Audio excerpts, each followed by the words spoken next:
Hello friends, स्वागत आहे तुमचं कामिनीज फूड किचन चॅनलमध्ये।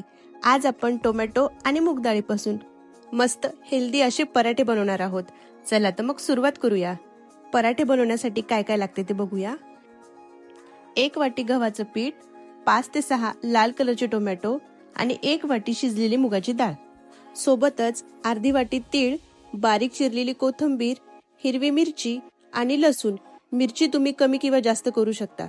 मसाल्यांमध्ये लागणार आहे हळद, धना पावडर आणि चवीप्रमाणे तिखट।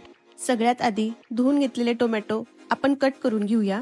बऱ्याच वेळेला आपण मेथी आणि पालकाचे पराठे खातो, पण असे टोमॅटो पासून बनलेले पराठे चवीला खूप छान लागतात। कढईत तेल घेऊन बारीक कट केलेले टोमॅटो, हिरवी मिरची आणि लसूण परतवून घेऊया। टोमॅटो तेलामध्ये छान परतवले की पराठ्यांची चव अजून जास्त छान लागते। टोमॅटो थोडं नरम व्हायला लागलं की त्यात बारीक चिरलेली कोथिंबीर आणि चवीप्रमाणे मीठ टाकून घ्यायचं आणि हे मिश्रण थंड झालं की एका मिक्सरच्या भांड्यात घेऊन त्याची बारीक प्युरी तयार करून घ्यायची।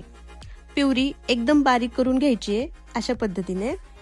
आता एका मोठ्या प्लेटमध्ये तयार प्युरी टाकून घ्यायची, सोबतच बारीक चिरलेली कोथिंबीर आणि तीळ, लाल तिखट आपल्या आवडीप्रमाणे, थोडी धना पावडर आणि अर्धा चमचा हळद, सोबतच चवीप्रमाणे मीठ टाकून घ्यायचं आणि शिजलेली मुगाची डाळ।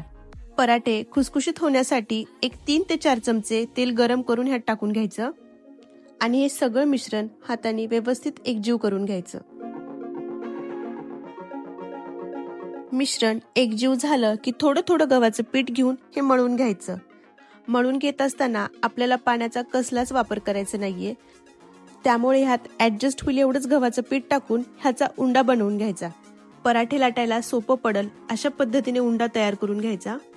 पीठ छान मुरलं की आपण पराठे बनवायला घेऊया। मध्यम आकाराची लाटी घेऊन त्याचा छान पातळ असा पराठा लाटून घ्यायचा।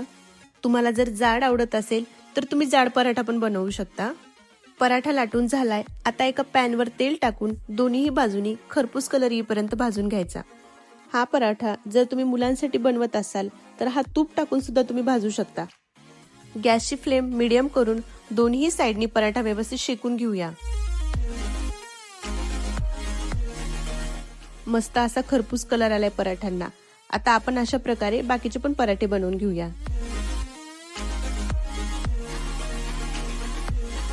दही आणि चटणी बरोबर आपण आता हे खायला घेऊया।